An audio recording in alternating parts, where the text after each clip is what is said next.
தொப்பையை குறைக்கும் மற்றொரு முறை.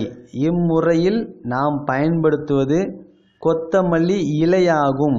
இந்த இலையினால் செய்யப்பட்ட சட்டினி அல்லது தொக்கு இவை இரண்டையும் காலையில் டிஃபன் செய்வதற்கு பயன்படுத்த வேண்டும். அதாவது இட்லியுடனோ தோசையுடனோ சப்பாத்தி உடனோ பூரியுடனோ இதனை தொட்டு சாப்பிடலாம். இரவு டிஃபன் செய்யும் போதும் இதனை நாம் தொக்காக பயன்படுத்த வேண்டும். இதனை தொடர்ந்து 3 மாதங்கள் பயன்படுத்தினால் போதுமானது. அதன் பிறகு வாரம் ஒரு நாள் காலையும் இரவிலும் டிஃபன் செய்யும் பொழுதும் டின்னர் செய்யும் பொழுதும் தொக்காக இதனை பயன்படுத்த வேண்டும்.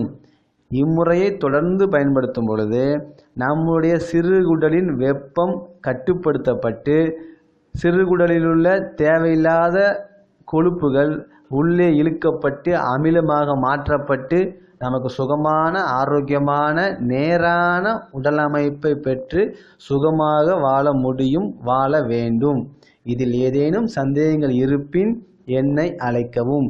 செந்தில்குமார், சென்னை, பூந்தமல்லி 9840810382. நன்றி.